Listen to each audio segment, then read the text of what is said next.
with Rick, the little girl stuff the whole thing. Because I just met them in Tennessee, essentially. Take the stuff back over now. And, you know, their helicopters bringing in generators. You see them in the movie. So he got one. And he got the cable. So they have water, power. It's gas power. So it turns it on when you use it, turns it off when it doesn't. But that's what it's going to have for 6 months or so. But then you have to get gas. Where do you have to get gas? Yeah, well, it's very expensive. So I brought some down with me. I'll bring some with me next time. You know, and he's out of there. He's what? He's thinking about it out of there. So there's some PTSD. He doesn't want to talk about it, which is, they have to be Labradors. They find new houses that it's in the dog's houses. And it's there, the dog say something like that.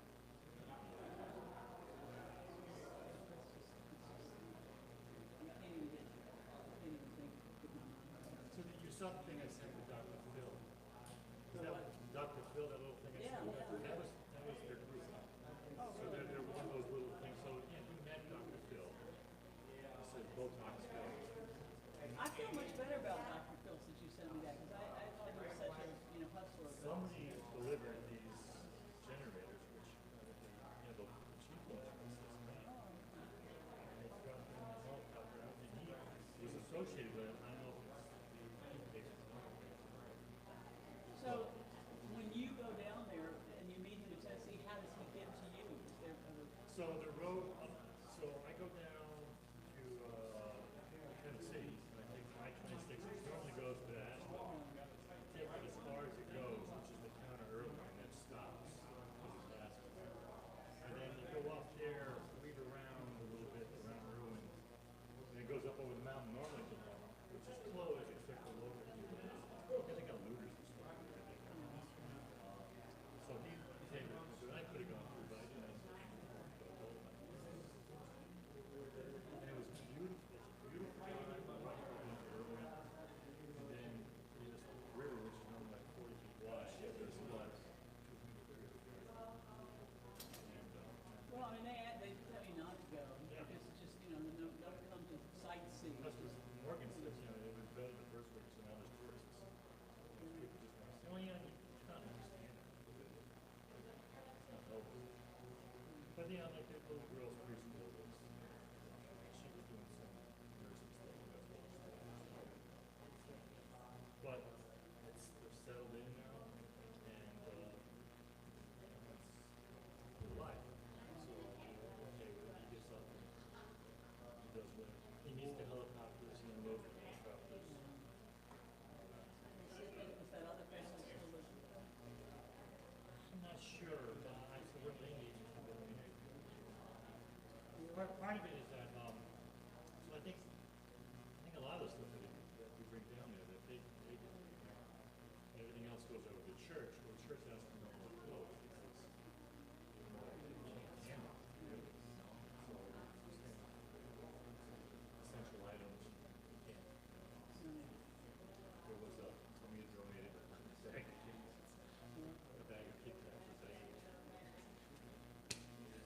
figure out, okay, That's all right. they cost me $150 of gas to drive down here. That was your reward. You know, they're resilient. That's not as much I put when I saw them, but they seem to be resilient. It's just the pictures I've seen, very mind blowing. It's Hurricane Camille. It's the same thing as Hurricane Camille, except there's bigger population. There is mummies, right? And Camille. They were using the highway as a landing strip for airplanes to come. Yeah.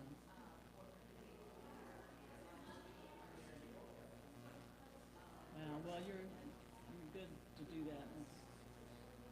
Thanks for helping us help. Making it possible for us to feel like we're doing something.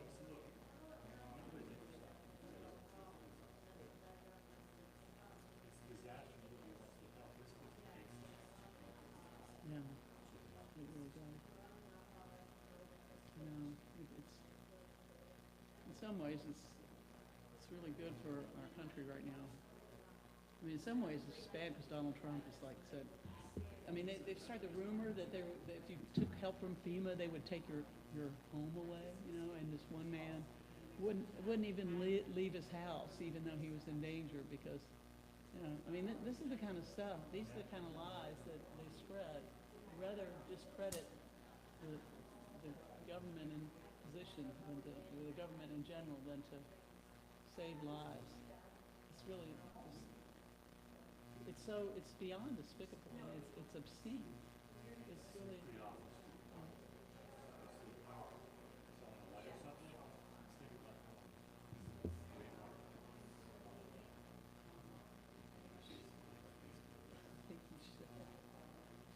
I think you should. So I try not. But it'll be so distracting to the audience.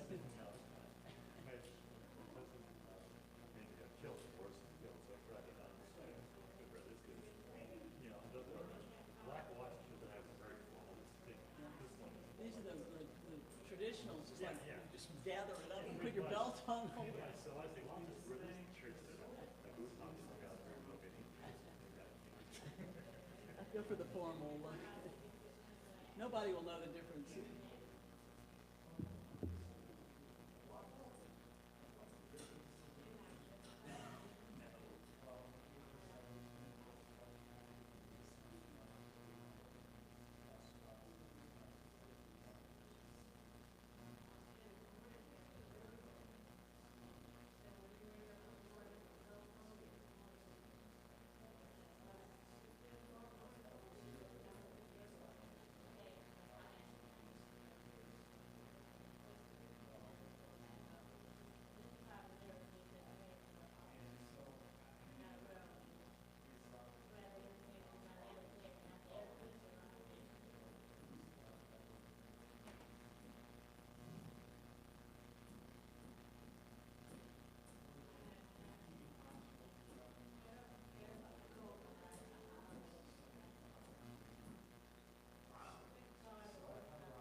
Hush fell over the crowd.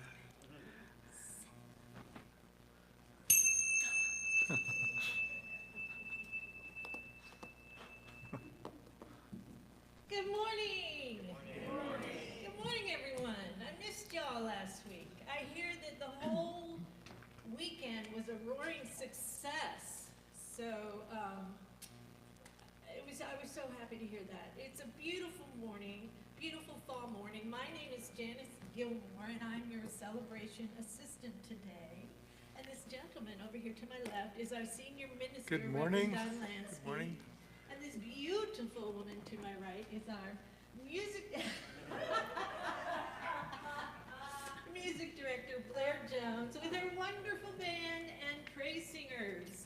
So without further ado, let's sing.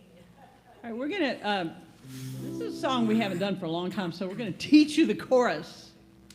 And you have to sing on this because this is one of those rip-roaring ones, okay? So here's the chorus.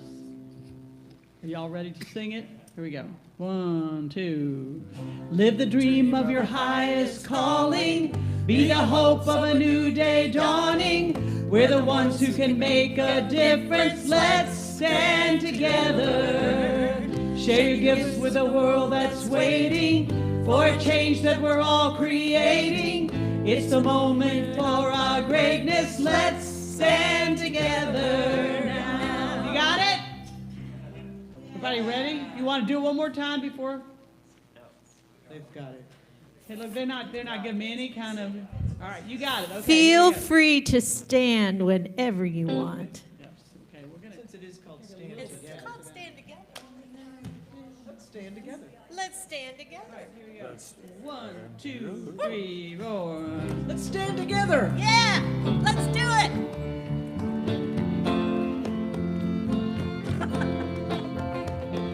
Something great has happened and love has taken hold and it won't let go of us now.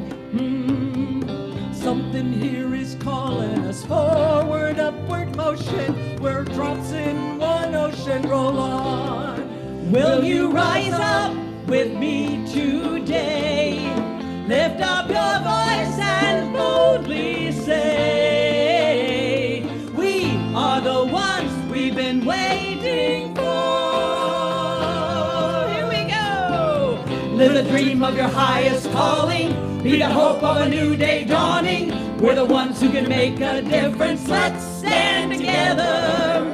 Share your gifts with a world that's waiting for a change that we're all creating.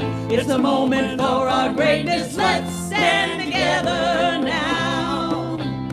Oh, yeah. Every day's a chance you can do something amazing to feel your passion blazing and shine. Yeah. Paint with every vision and dance in new directions. Explode to new heights in your mind. I will rise up with you today. Lift up my voice and boldly say, we are the ones we've been waiting for. Live the dream of your highest calling. Be the hope of a new day dawning. We're the ones who can make a difference. Let's stand together. Share your gifts to the world that's waiting for a change that we're all creating. It's the moment for our greatness. Let's stand together now. Oh, oh, ooh. One dream, one voice, one heart, one word, one dream, one voice, one heart, one word. Sing with us.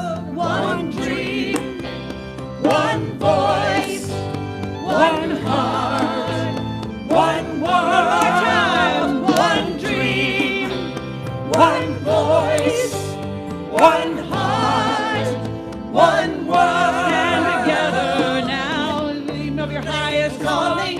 Be the hope of a new day dawning. We're the ones who can make a difference. Let's stand together.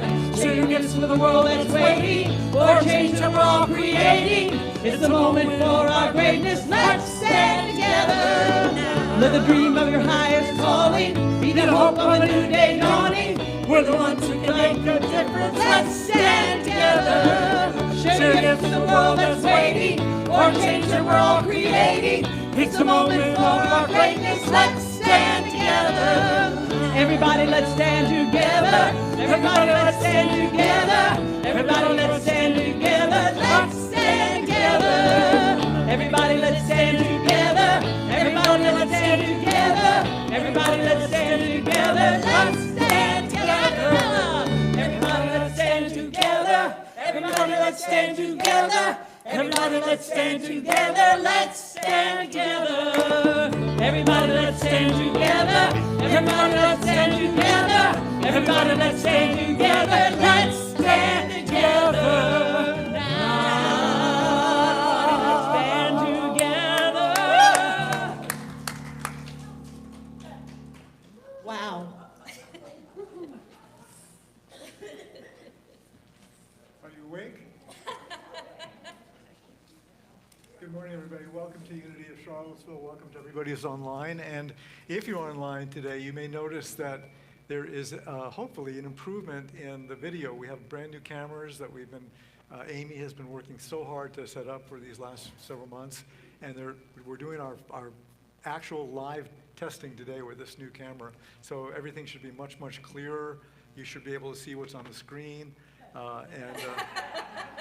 And hopefully, if you see a beautiful shot of the floor, you'll be okay with it. Amy's still learning the system, right? So welcome to Unity. Unity welcomes people of all faiths, all religions, all cultures, all gender orientation, all sexual orientation, and gender identity, I should say, and all political parties are welcome here as well. So we begin with prayer, and you guys want to come in? I see a bunch of people at the back. Yeah, come on in.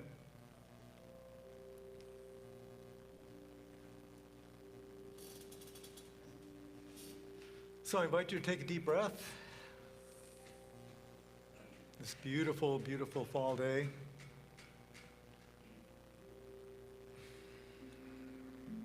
And we come here, this is really about remembrance, isn't it? Just to kind of remember who we are, to remember what we are.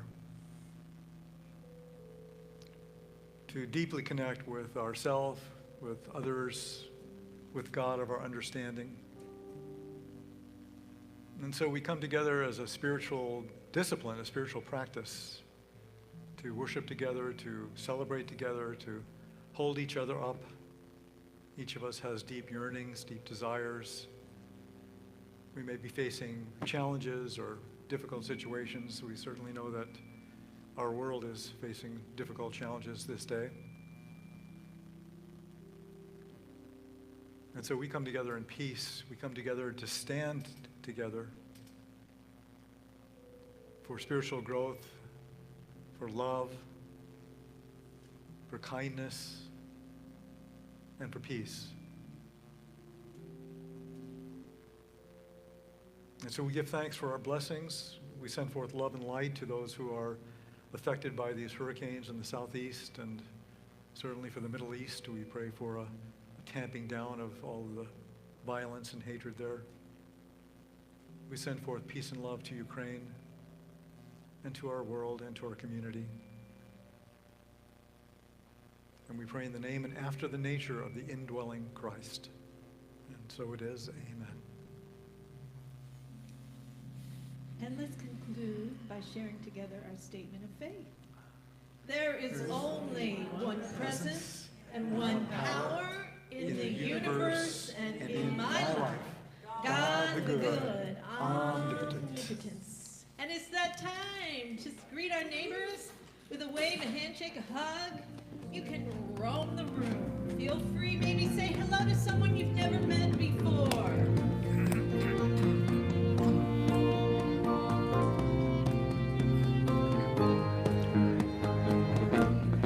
I'm in the right place at the right time. I am just where I'm supposed to be. I'm in the right place at the right time. I am just where I'm supposed to be. Oh, my soul is welcome here. Oh, my soul is welcome here. I am getting the message loud and clear. My soul is welcome here.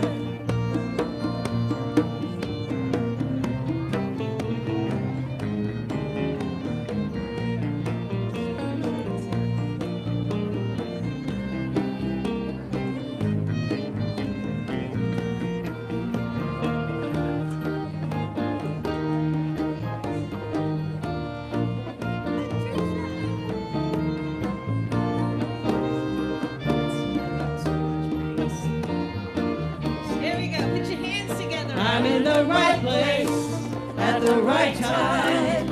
I am just where I'm supposed to be. I'm in the right place at the right time. I am just where I'm supposed to be. Oh, my soul is welcome here. Oh, my soul is welcome here. I am getting the message loud and clear. My soul is welcome here. I am getting the message loud and clear. My soul is welcome here. And we welcome Robin and her tribe. Good morning. Today is a day that the kids will spend outside in the sunshine. We're going to get out there and take a look at the big, huge mulch pile that was delivered, and we might start spreading it a little bit, and we're going to do some games and teamwork out in the backyard today. All ages join together. So if you're here for youth, then join me in the back of the room in just a few minutes. And let's do the blessing. Wait, we don't mention Halloween. Oh, there it is.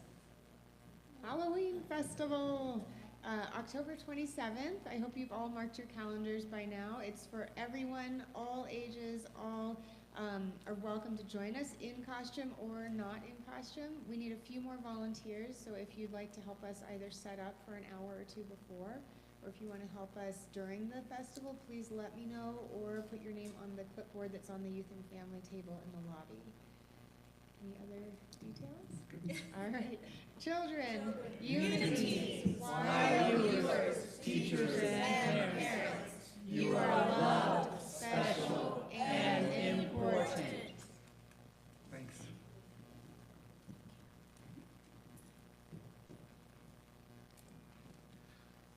So we have some opportunities for transformation. Tony,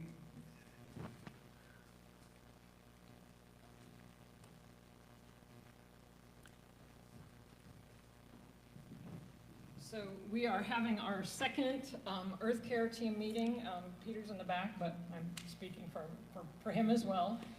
We'll be starting exactly at 12:15, so we believe in starting and ending on time. You don't have to have come to the first meeting to come to the second meeting. So if you're interested, if you want to find out what we're doing, please come. We're still in the sort of organizing stages, but we'd love to have you come.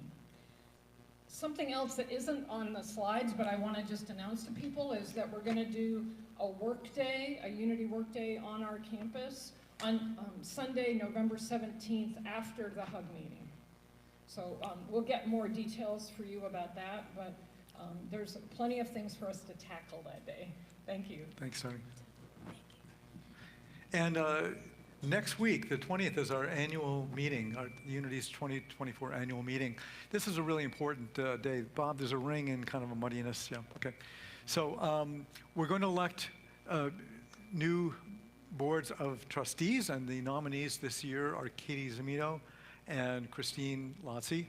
And we'll also be, yes, and we'll also be electing a nominating team that will select, if you can believe it or not, the 2026 Board of Trustees. So, but there's other things that go on at the annual meeting too. The board will give you a financial presentation and a financial update of all the things that are going on. We'll have ministry updates from the youth ed department, from me, from other departments as well. So the idea is just to give everybody an update and keep everybody well informed about what's happening here at the ministry. So whether you're a voting member or not, everybody's welcome. but only voting members can vote. So I hope you'll come next Sunday, and we'll be right here in the sanctuary. Miss Patricia, Reverend Patricia has something to share with us. Good morning, everyone.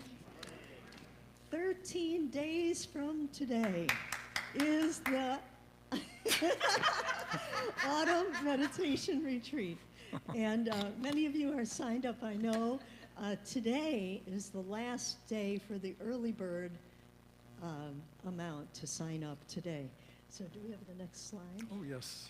I wanted to show you, this is when we were in, was our spring meditation retreat, and that's in the gardens that you know you're working on. And this was the winter meditation retreat. You'll see many smiling faces you recognize. And I thought the best thing to do today would be just to tell you a couple of things that the participants shared about the retreat, coming from their own words.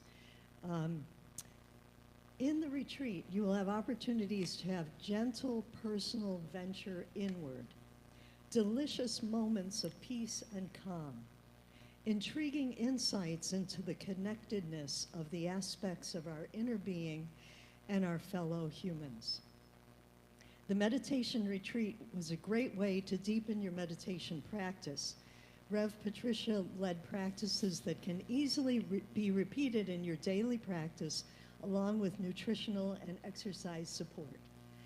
And if you want to remember how to breathe again in this chaotic world, this is an event to gift to yourself. So I really encourage you to consider and come and join me on this fourth of our series of meditation retreats. It's all day here in the sanctuary, and I promise you by the end of the day you will be just floating out, floating in your life. So thank you so much for listening, and see you then. Don't go. Wait. Not only is it Patricia's birthday today, but we have lots of October birthdays. If you have an October birthday, can you stand up? Stand up and, yes, Blair's at the end of the month. Fellow And Libras, who else we got? unite. Peggy Ruth, Marlene, you standing too? Yep, okay. All right, hit it. Happy birthday to us. Happy birthday to us. Happy birthday to Libras. Happy birthday to us. We love you. And all Libras, yes. So Labyrinth Walk on November 3rd with Marianne Walmhoff. She's a certified labyrinth trainer. She's worked with the Grace Cathedral out in California, San Francisco, and everybody's invited to do that. And Gary Renard, the author of Disappearance of the Universe, is coming. He's one of the foremost Course in Miracles teachers in the country, and you can check him out. He's written a number of books. We haven't brought in an international personality in quite a number of years. So he's coming from California, and you can check him out on our website. You can check him out on YouTube. He's doing an all-day workshop on going all the way home. So check into that. Just check it out.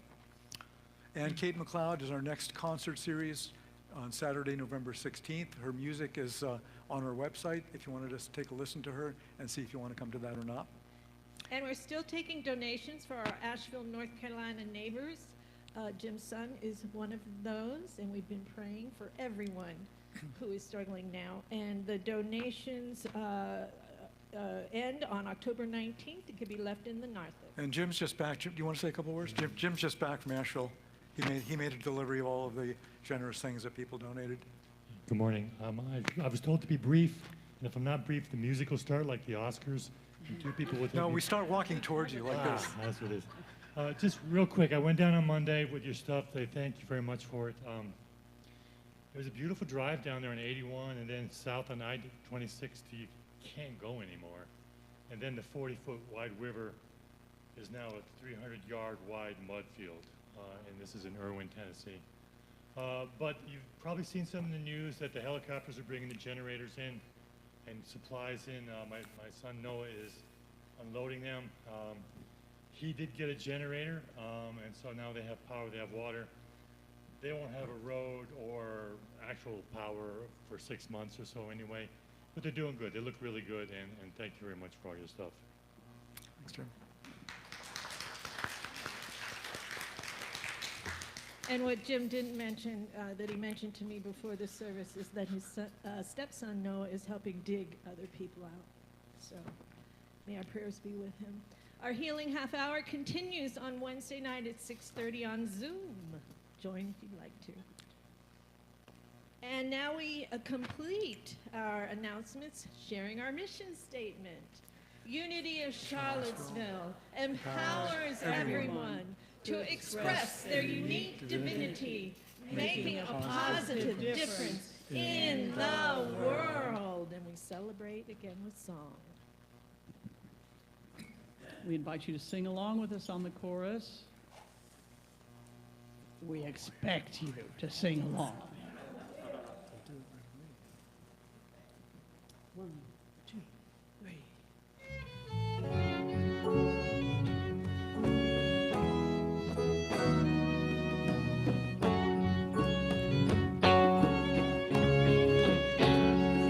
I've been looking out on the morning rain, wake up in the middle of a dream. One more chance to begin again, do the right thing. I got no faith in the powers that be, wake up in the middle of a dream. Looks like the change is up to me, do the right thing. Take heart, take heart, wake up in the middle of a dream. Take heart and do the right thing. Take heart, wake up in the middle of a dream. Take heart and do the right thing. Sins of the fathers dead and gone, wake up in the middle of a dream. Bless their souls and carry on, do the right thing. Call up the ones that you trust the most, wake up in the middle of a dream. Mother, daughter, Holy Ghost, do the right thing. Take heart, wake up in the middle of a dream. Take heart and do the right thing. Take heart, wake up in the middle of a dream. Take heart and do the right thing. There's a greeting underneath the winter snow, and a feeling that we're guided as we go. There's a silver moon horizon, nobody keeping score. The differences don't matter anymore.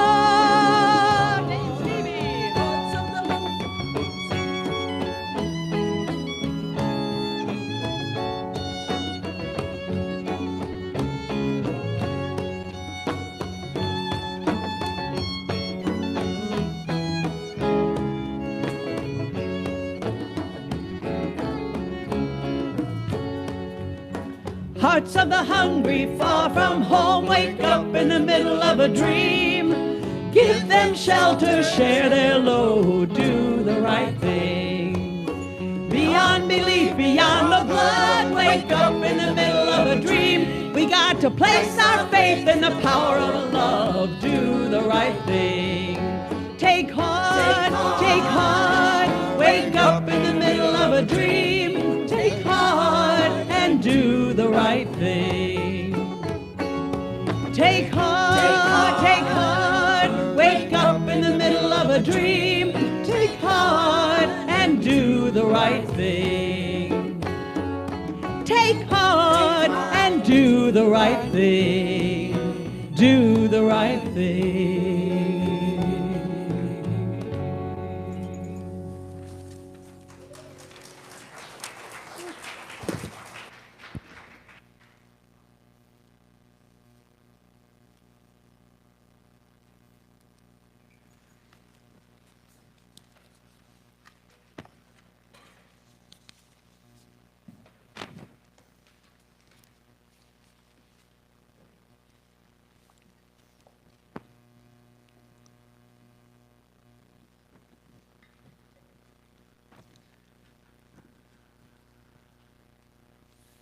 Well, at Sunday school, the 7-year-old children were learning about how God created everything, and specifically how God created all the human beings. And Johnny was especially intent when the teacher told him how Eve was created out of one of Adam's ribs. And later in the week, Johnny's mother went into his room and found him lying in bed as if he was ill. She said, "Johnny, what's the matter?" And he said, I have a pain in my side. I think I'm about to have a wife.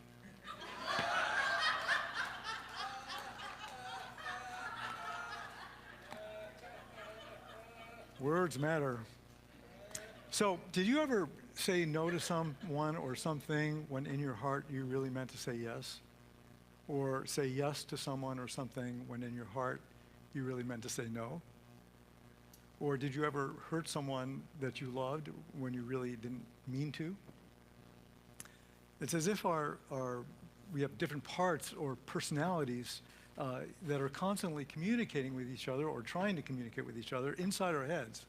And they seem to be autonomous, as if there's some other part of us, something apart from the real us, this internal thing going on. Paul alludes to this in the book of Romans 7:15 when he says, "I do not understand my own actions, for I do not do what I want, but I do the very thing that I hate." So today we're going to explore this phenomenon a little bit through the eyes of Don Miguel Ruiz, who wrote who really spoke about the Toltec wisdom tradition. He wrote books about the wisdom tradition. And the Toltecs lived in Central America in the 6th to 12th centuries. They were great scientists and artists and builders. They were conquered by the Mayans, who were then conquered by the Aztecs. And like many civilizations, the Toltec had a secret wisdom tradition, and that's what Don Miguel writes about. How many of you have read the Four Agreements? Lots of people. Okay. So that was Don Miguel's first book, The Four Agreements. Very, very profound agreements that, if practiced, are a foundation for a really good and awake life. And this is what the Four Agreements are. To be impeccable with your word, that's the first agreement. To speak with integrity, say only what you mean. Avoid using the word to speak against yourself or to gossip about others, and use the power of your word in the direction of truth and love. And then the second agreement is don't take anything personally. Nothing others do is because of you. What others say or do is a projection of their own reality, their own dream. And when you are immune to the options and actions of others, you won't be the victim of needless suffering. And then the third agreement is don't make assumptions. Find the courage to ask questions and to express what you really want. Communicate with others as clearly as you can to avoid misunderstandings, sadness, and drama. With just this one agreement, you can completely transform your life. And the third agreement, always do your best. The fourth agreement, always do your best. Your best is going to change from moment to moment. It will be different when you're healthy as opposed to when you're sick. Under any circumstance, simply do your best, and you will avoid self-judgment, self-abuse, and regret.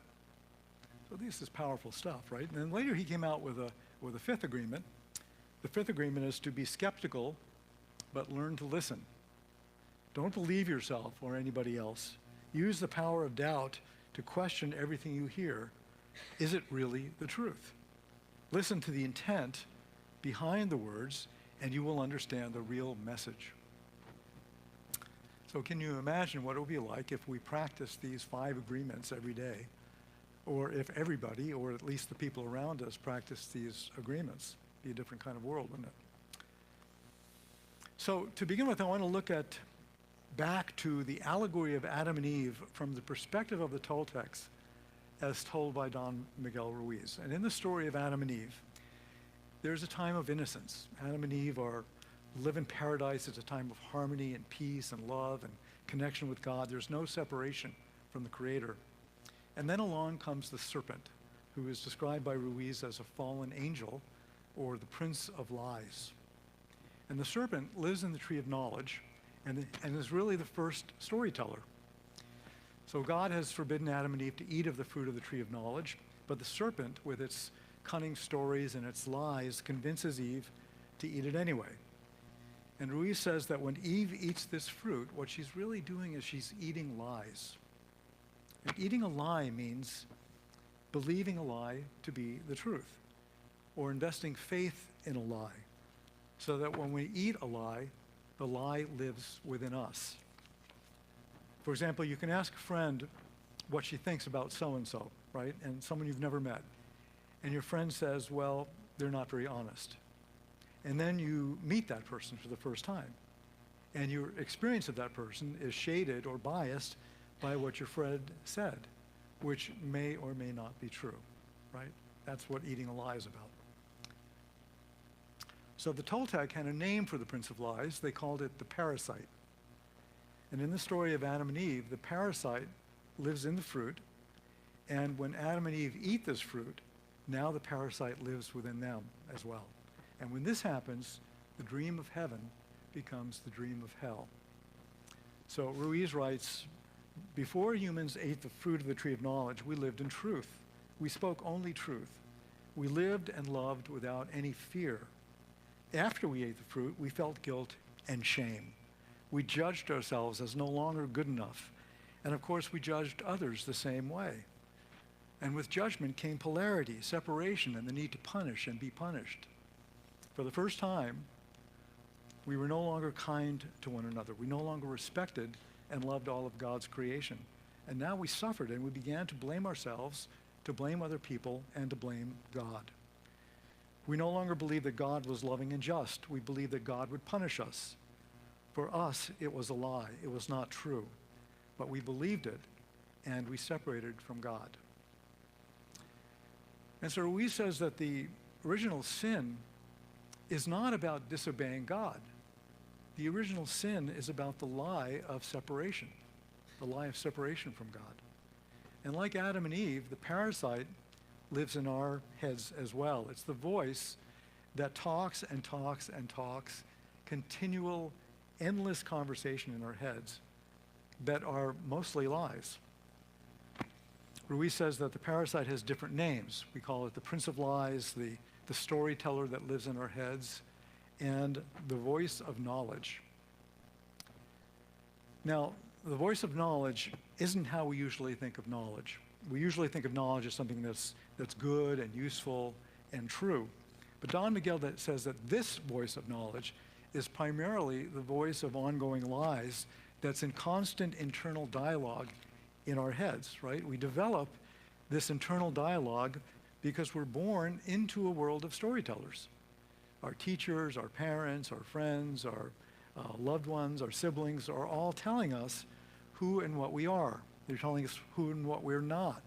They're telling us what we could do or what we should do.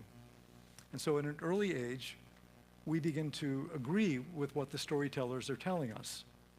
And as we become more proficient in language, we begin to qualify and to interpret and to judge everything. We begin to create our own stories. And the Toltecs call this dreaming. Are you with me so far? Okay, so this means that we are all storytellers. That's the bottom line. We're all storytellers, and we're all dreaming our own dreams, our own stories. So there's a Tibetan Buddhist story in which a man is having a nightmare, and in the nightmare, a huge monster looms over him with large, fierce, scary eyes and huge, ugly fangs. The man looks up the monster and screams, "What should I do? What should I do? What should I do?" And the monster says, "How should I know? You're the one having the dream." Right? So Don Miguel says that humans are the storytellers of God. There is something that exists inside all of us that can make an interpretation of everything that we perceive. We are like God's journalists. I like that. We're God's journalists trying to explain whatever happens around us. It is our nature to make up stories. And this is why we create language, and this is why all the world's religions create beautiful mythology. So there's something magnificent about being a storyteller. Being a storyteller means that we're also great artists. And we create our art through the power of our word, through the power of our expression. And according to the Toltecs, this is one of the greatest gifts that we have as human beings. is that our ability to tell stories. So a few days ago, the 2024 Nobel Peace Prize was awarded to a Japanese organization called Nihon Hidankyo for its efforts to achieve a world free of nuclear weapons. And Nihon Hidankyo was formed by survivors of the atomic bombs that were dropped on Hiroshima and Nagasaki, the only two nuclear bombs ever to be used in war, even though Putin is now threatening still. The survivors were known as hibakusha, and they've dedicated their lives to trying to rid the world of nuclear weapons. And so in 1956, local hibakusha groups banded together, they started banding together, and over the decades, they've collected thousands of stories and witness accounts, and they've sent annual delegations to the UN and to peace conferences around the world, pressing for nuclear disarmament. And in the award presentation, the prize committee said, "The hibakusha help us to describe the indescribable, to think the unthinkable, and to somehow grasp the incomprehensible pain and suffering caused by nuclear weapons." And that's the power of story. That's the power of story, and how storytelling can inform and keep truth alive and keep the continuity of the human experience alive. And human beings seem to have a need to describe, and to explain, and to express what it is that we perceive. But there are some truths that can't be described, that are difficult. And the great mystics throughout the ages have said that as soon as we try to describe ultimate truth, that the truth begins to be distorted. That's why we have religious wars. So, as an example of this, Ruiz says, suppose you meet Picasso, and he agrees to paint your picture, and so you pose for him. And when he finishes, you look at the picture, and you see that it's all blue. It's in cubes. You have only one eye, and it's dangling in space. You have only one ear, and it's triangular and distorted. And so you say to Picasso, "This isn't me." And Picasso says, "This is how I see you. This is an expression of my art. This is my truth. And you can buy it for $20 million. So every human being is a storyteller. Every human being is an artist. We use words to create our portrait of reality. And so our stories are really virtual realities. They're projections that we make up. And the question is, what kind of art are we creating? That's the question, right? What kind of story are we creating? Are we creating a story that's of beauty and happiness, or are we creating a story of suffering and unhappiness? And in relationships, this becomes a very interesting concept. Because when we meet someone, they're perceiving us from their story, and we're perceiving them from our story. Both are artistic expressions. Both are our projections of virtual realities that each person creates. And this is why Don Miguel says to never take anything personally. Because if someone says something bad about you, it's from the perspective of their story. It's not about you, right? It's not about you. It's about them. It's about what they've created, about the story that they've created. And so, if you listen with detachment, as if you're listening or experiencing their art form, you can begin to appreciate their story from the perspective of one artist to another artist. Isn't that interesting? You can think to yourself, isn't it interesting what they've created? Isn't that interesting? You don't have to believe that what they said is true about you, because it's not about you, it's about them, it's about their story. So can you imagine going to your family Thanksgiving gathering with this kind of perspective, right? Siblings, friends, relatives that used to push your buttons, now you become interested in their expressions of their art, right? You can listen and appreciate their form, their art form, and the artist without buying into their projections. That's kind of the key to it, right? Because it's not about you, it's about them. So when your brother or sister says, "Why are you wearing your hair like that?" in a very critical kind of way, you can think to yourself, what an interesting choice of perspective. You know, what an interesting choice of perspective they've created in their story. So according to the Toltecs, one of the first goals of the Toltec is called the mastery of awareness, which means returning to our integrity, the truth of who we really are. Before we learned all the lies that we were taught, the truth of who we are, and before we learned any language. Remember, Jesus said, "Truly I tell you, unless you change and become like little children, you will never enter the kingdom of heaven." So like that, we must regain our innocence and the wisdom of a child. And so what are some of the lies that we hear when we're growing up? Some of the stories that we hear that you know, who do you think you are? Look at you, you're not good enough, you're not worthy, you're not lovable, you're not, nobody understands you, people don't like you, you can never succeed, you'll never be happy or prosperous, you'll never meet the right man or the right woman. These are the voices that go on and on and on in our heads, voices of self-doubt and criticism and judgment and blame and shame. The voice of knowledge within our heads is telling us its point of view in a conversation that never ends, gossiping about us and gossiping about others, and usually lying. So the goal of the mastery of awareness is to break through these lies. And the Toltec says that these lies are a mental disease that's contagious because they're transmitted from human to human, right? And the symptoms are fear, anger, hatred, conflict, sadness, separation. And so how do we break out of the lies? Well, the answer is to know the truth. The Toltecs, as did Jesus, believe that truth will make you free. Know the truth, and the truth shall set you free. And how do we know the truth? How do we know the truth through all the lies and through all of this endless internal dialogue? How do we distinguish the truth from the lies? That's a big question. It's become a big question in the political arena over these last 9 or 10 years when lying and hate speech have become so normalized. Don Miguel says that the voice of lies is usually very loud, and the voice of truth is very quiet. So how do we find the voice of truth? How do we do that is to cultivate inner silence. And Don Miguel says that the prayer is the bridge from the real you to divine spirit. It's an intense action of internal dialogue.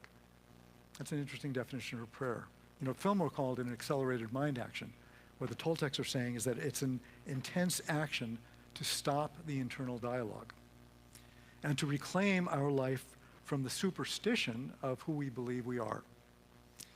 And so one of the things that happens when we cultivate inner silence and make the connection through prayer is that our faith becomes stronger.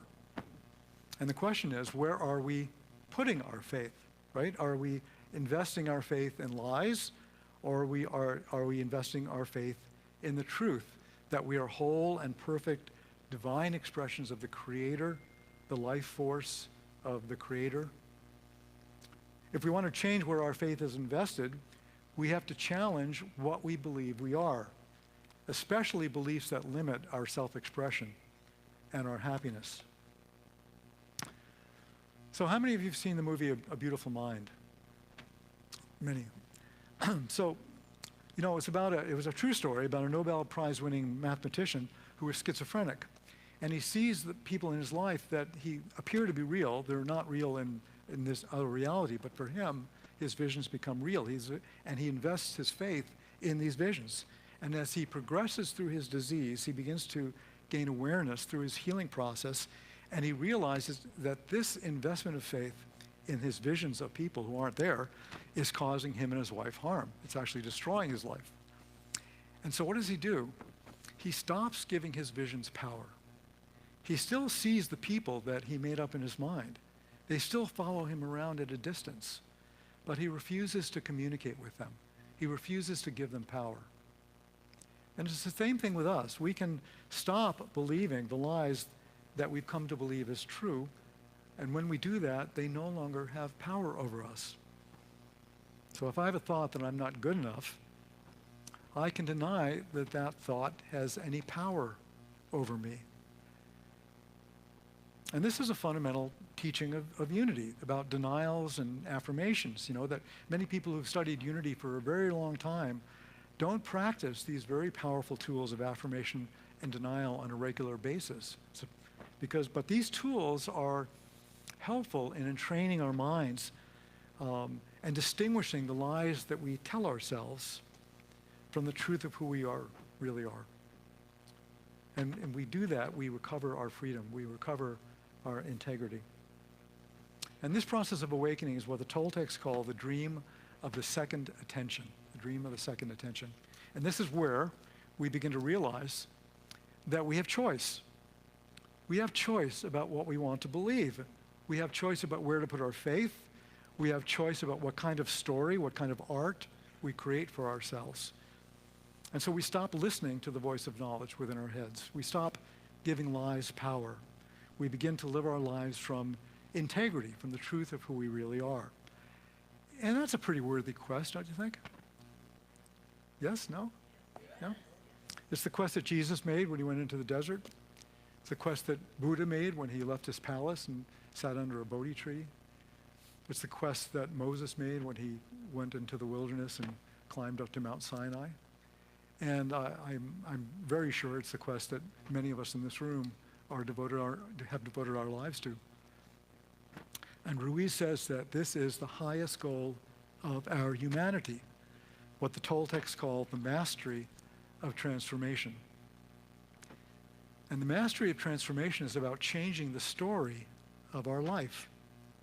And the way that we do that is to transform what we believe about ourselves, to unlearn what we've already learned from the storytellers in our lives and the storyteller in our head. Because the storytellers are always trying to tell us what to believe, right? Even now. So if you look at all the stories that are being thrown at us during this election cycle, all the hate speech and all the conspiracy theories, and the tragedy is such a tragedy that half the country falls for it, right? Half the country believes it. So we've talked about the mastery of awareness and the mastery of transformation and cultivating inner silence and beginning to distinguish what the lies in our heads are telling us and refusing to give them power, using denials and affirmations so that we can perfect our art of creating the story that we want. And the last thing that we need to talk about is how to treat ourselves with love and respect. And Don Miguel says that we don't have to learn how to love ourselves because we are love. That's our essential nature. What we do have to do is to unlearn all of the reasons why we reject ourselves, why we think we're not lovable. And many of us have had very difficult experiences in the past with love. We've developed beliefs maybe that love hurts or that love isn't safe. But, what if that's just a story? A story that we made up based on our past experiences. What if we had the power to change that story and create a different story that says that we are worthy and deserving of love, that love is possible, love is attainable, and that whatever happened in my past relationship wasn't only about me, it was about the other person's story as well, about their projections from their story, from the knowledge and the lies in their heads, and their projections and distortions about me, just as I had stories and projections in my head about them. So we don't have to search for love because love is right here, right now, right within us right now.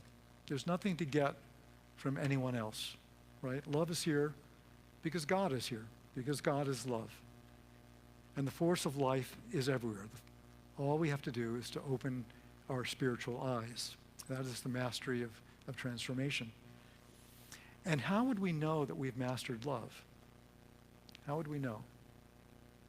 So Don Miguel says that when the story we tell ourselves becomes an ongoing romance, and our life becomes a masterpiece of art, a masterpiece of love, peace, joy, and happiness.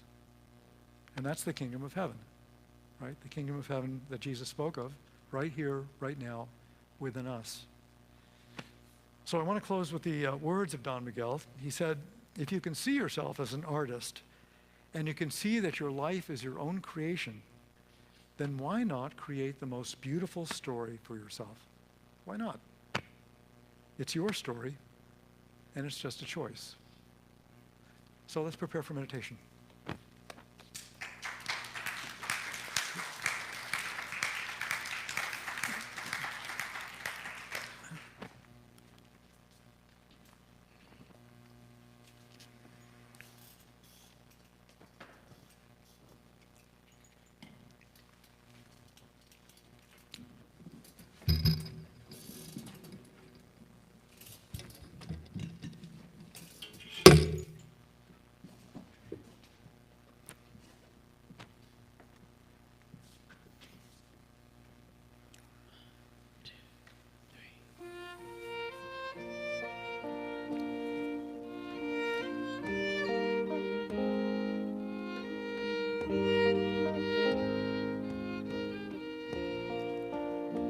I see the beauty in you. I see the power in you. I see the greatness in you, and so it is. I see the child in you.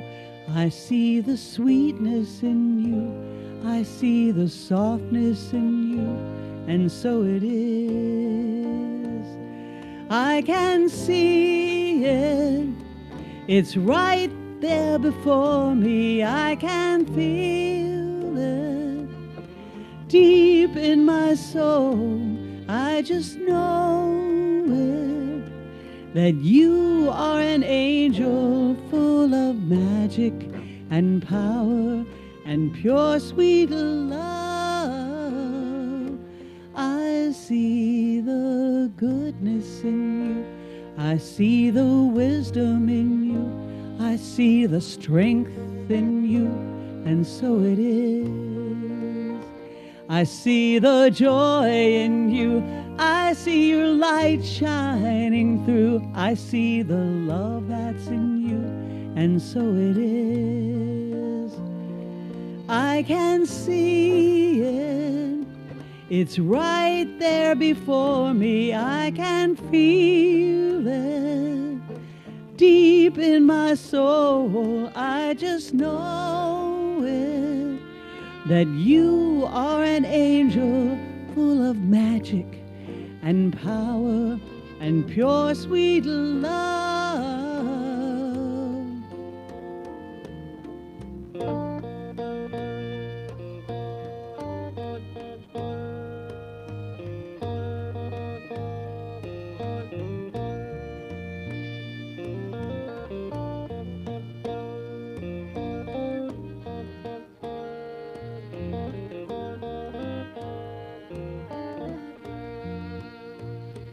I can see it.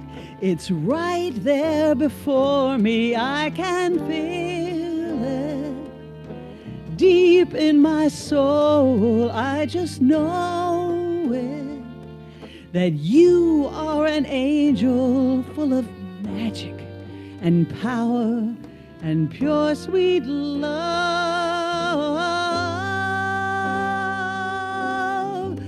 I see the grace that's in you. I see the courage in you.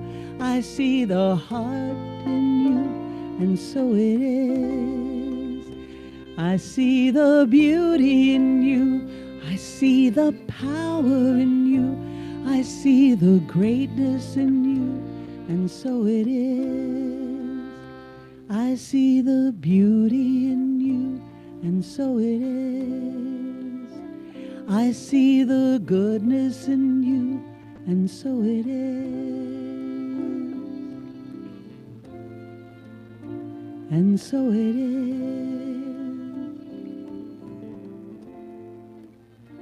And so it is.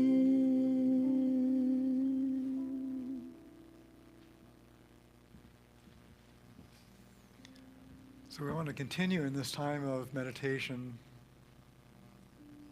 What kind of story would you like to create?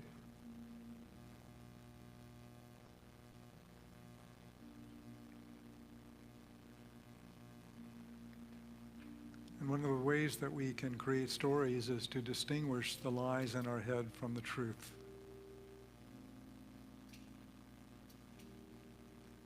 And one of the ways to do that is through affirmations and denials. So I'm going to invite you to just take my words into your meditation as your words, as we affirm the truth that we know from all the masters, that you are worthy and deserving. And we say that in an I am statement. I am worthy and deserving of love. I am worthy and deserving of love.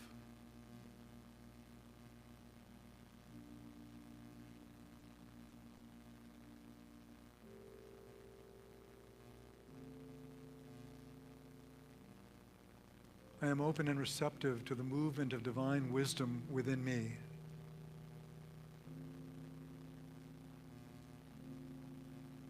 I am open to the movement of divine spirit within me.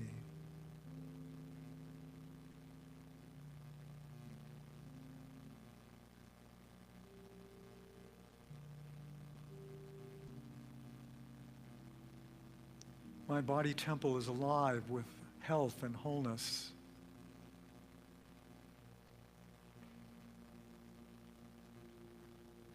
My body temple is alive with health and wholeness.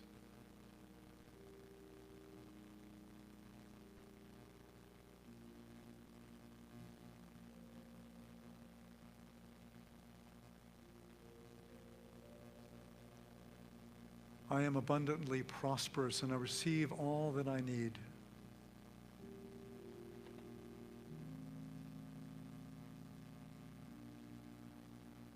I am abundantly prosperous and I receive all that I need.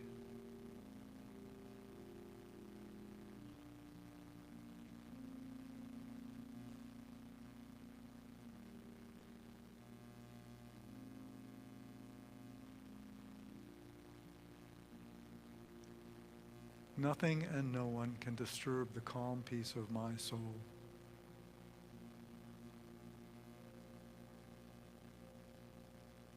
Nothing and no one can disturb the calm peace of my soul. Let's take some of these ideas now and thoughts into the silence, and when you hear a voice within you that says, that's not true, you can just say, thank you for sharing. In the silence.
our words, our stories, or expressions of our art.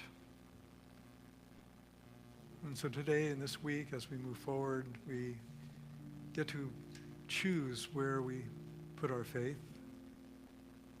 We get to choose the stories that we want to create for ourselves. And we move forward in this process towards our mastery of transformation. And so let's begin to come out slowly, open your eyes when it feels comfortable.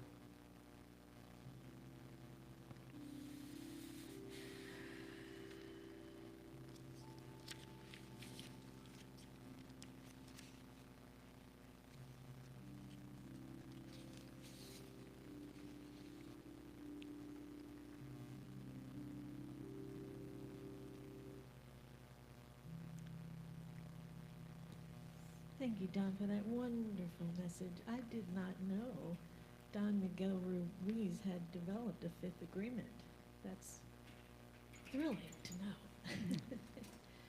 know.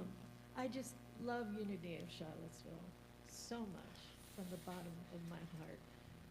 No matter how I'm impacted by the external world during the week, I come in here on Sunday morning and I leave remembering the truth of who I am. And I don't know about y'all, but I do not want to be quiet about that anymore. So if you want to join me, let's speak our truth loudly. And we now have an opportunity to give back a portion of the good we've received from this beautiful ministry. But before we do that, I'd like to ask if anyone's here for the very first time. Welcome, welcome. We're so glad you joined us. Is anyone here for the second time? Is anyone here for the second time? Can we hear a third? And anyone online, if you're joining us for the first time, maybe you join us in the sanctuary at some point if you're able. So there are many ways to give to Unity of Charlottesville. Online, text to give, the U.S. mail, or give when you're here into our butterfly net that Barbara will be bringing around in just a moment. We are so grateful for all of you, for all of your tithes, your monetary tithes, your tithes of your time and your talent. We love you dearly. We wouldn't be here without you. So let's together share our blessings of tithes and offerings. Divine love as me blesses and multiplies all that I have, all that I give, and all that I receive. And it's time for more music.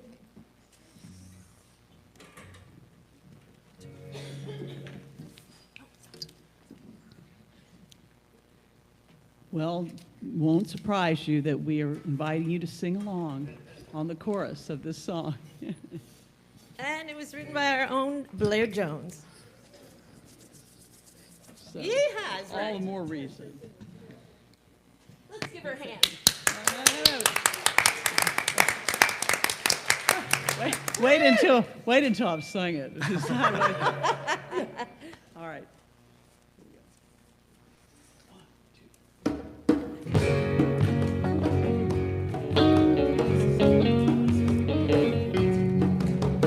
Life can seem a sea of dreams.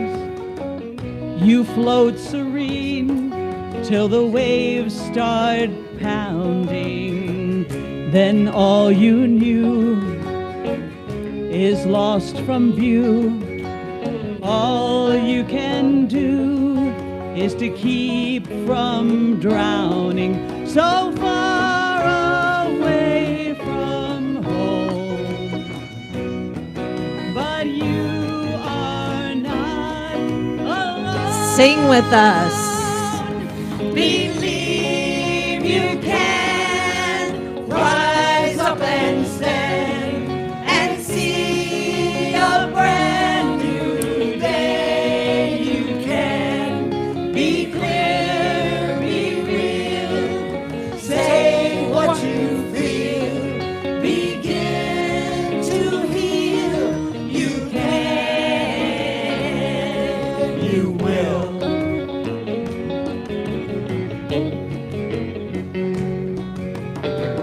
Though your heart's like lead, don't you hang your head. Have no dread for tomorrow. This crooked track is no cul-de-sac. The way winds back out of sorrow.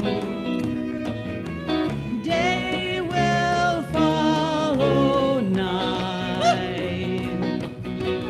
Wrong will be made right. Believe you can rise up and stand and see a brand new day. You can be clear, be real, say what you feel, begin to heal. You can, you will.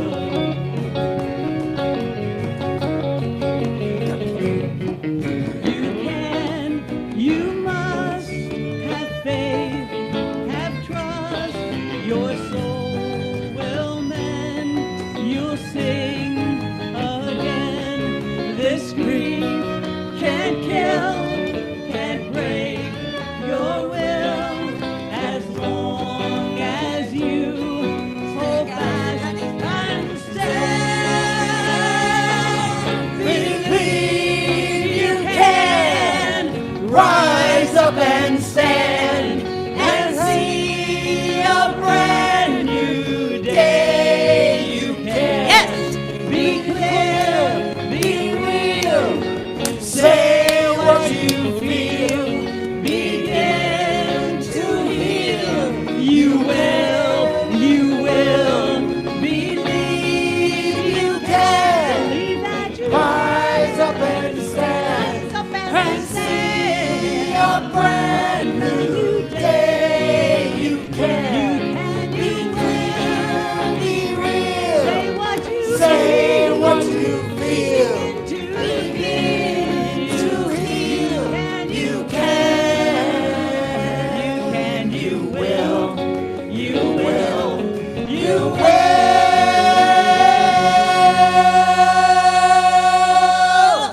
Wow, you guys are fantastic. Let's give Blair a huge, come on, the biggest hand she's ever received. They were into it. I love it. So let's just bless our tithes and love offerings and know that they do the work of this ministry, and they bless all those who receive and all those who give. Amen. Amen. And, as soon as yes, we have. Whew, I lost my breath. We have a pastoral care team, as always. You can email Unity of Charlottesville or call our office if you're in need. Next week, the message is Amazing Grace, and I want to let you know that there was a wedding here yesterday downstairs. They left a ton of food, apparently. So through these doors right after the service, for fellowship, please enjoy, go downstairs and have some of their leftovers. Want to thank everybody. Want to thank Bob. And, I think, both Bob and Amy do such an amazing job here every week. But Bob is, let's just... Thank you, guys. Amy's been a vigilante on this video stuff for months and months and months, so thank you. And our blessing team, I know Buddy and Barbara Olin was on there today, and Tony as well, so thank you for that. The Healing Helpers are back here if you'd like to pray in a group, and Buddy's here if you'd like to pray individually. And of course, we want to thank a wonderful Blair and our praise singers and our music team. Thank you so much, everybody.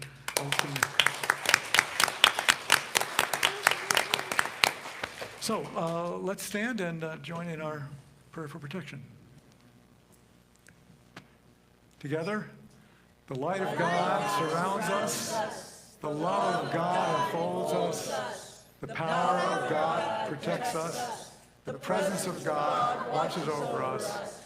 Wherever we are, God is, and wherever God is, all is well.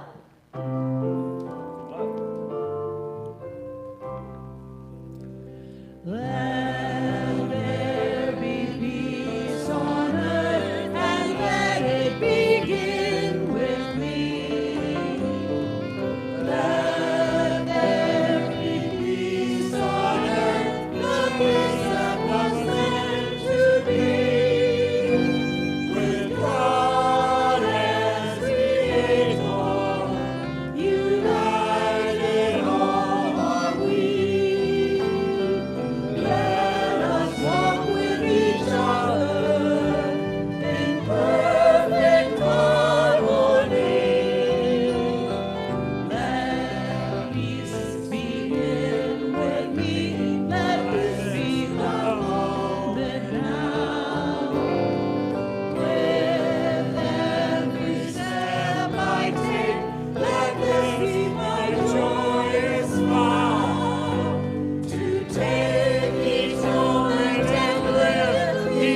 this week.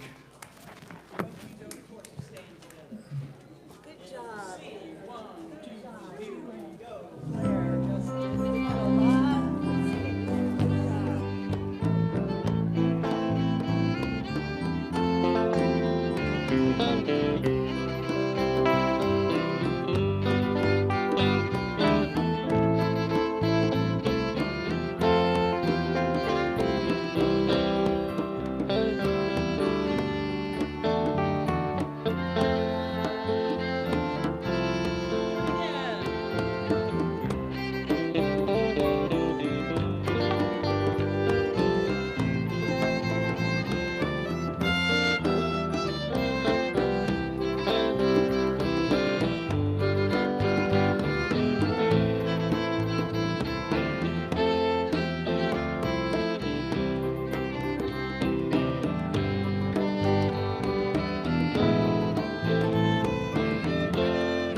You're wonderful.